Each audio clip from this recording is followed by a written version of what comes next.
வணக்கம் ரவி. குடியாத்தத்தை பொறுத்தவரை பார்த்தோம்னால் நகர்பகுதிகளில் சுமார் 100க்கும் மேற்பட்ட கடைகளானது இயங்கி வருகின்றன.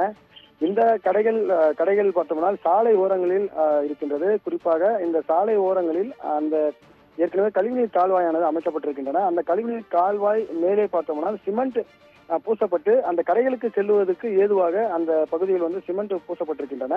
இந்த நிலையில் இந்த சிமெண்ட் சுவர்கள் அந்த பகுதியில் பூசப்பட்டிருப்பதன் காரணமாக அந்த சாலையின் அகலமானது குறுகலாக ஏற்பட்டிருப்பதன் காரணமாகவும் வாகனங்கள் அந்த சாலைகளில் இயக்க முடியவில்லை. இதனால் விபத்துகள் ஏற்படுகின்றன.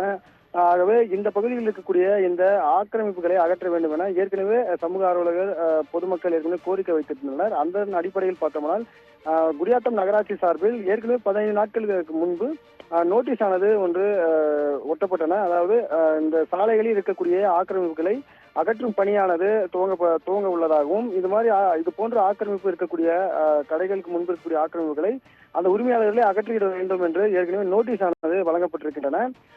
இந்த நிலையில் இன்று பார்த்தோம்னால் காவல்துறையின் உதவியோடு குடியாத்தம் நகராட்சி அதிகாரிகள் மற்றும் ஊழியர்கள் அந்த ஆக்கிரமிப்புகளை அகற்றுவதற்காக அந்த பகுதியில் ஜேசிபி இயந்திரங்கள் மூலமாக அந்த ஆக்கிரமிப்புகளை அகற்றி வந்தனர். அப்பொழுது அந்த சாலை ஓரங்களில் இருக்கக்கூடிய கடை உரிமையாளர்கள், தள்ளுவண்டி உரிமையாளர்கள் நகராட்சி அதிகாரிகளிடமும் நகராட்சி ஊழியர்களிடமும் தகராறில் ஈடுபட்டனர். ஏனென்றால் இந்த சிமெண்ட் பூசு, அதாவது அந்த கடைக்கு செல்லக்கூடிய வழி தடத்தை நாங்கள் சிமெண்டால் பூசி இருக்கின்றோம். இப்போது இந்த சிமெண்டை உடைத்து எடுப்பதால் தங்களுக்கு அந்த சிமெண்ட் செலவு செய்த பணமானது வீணாகின்றன, தங்களுடைய வாழ்வாதாரமும் பாதிக்கப்படும் என்று வாக்குவாதத்தில் ஈடுபட்டனர். அப்போது நகராட்சி ஊழியர்களுக்கும் அந்த கடை உரிமையாளர்களுக்கும் தள்ளுமுள்ளு ஏற்பட்டிருக்கின்றன. அதே சமயம் கை கலப்பும் ஏற்பட்டிருக்கிறது.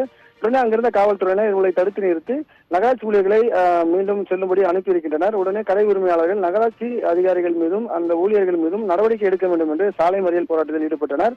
உடனே அங்கிருந்த காவல்துறையினர் கடை உரிமையாளர்கள் மற்றும் பொதுமக்களிடம் பேச்சுவார்த்தை நடத்தி இதற்கான நடவடிக்கைகள் மேற்கொள்ளப்படும் என்று தெரிவித்த நிலையில் அந்த போராட்டமானது கைவிடப்பட்டன. மேலும் நகராட்சி சார்பில் தெரிவிப்பது என்னவென்றால், ஆக்கிரமிப்புகள் இருந்தால் கண்டிப்பாக அகற்றப்படும். அந்த ஆக்கிரமிப்பை அகற்றாமல் இருக்க மாட்டோம். தங்களுடைய பணியை செய்ய தடுத்ததின் காரணமாக சிலர் மீது வழக்கு பதிவும் தொடர இருப்பதாக நகராட்சி அதிகாரிகளும் தெரிவித்திருக்கின்றனர்.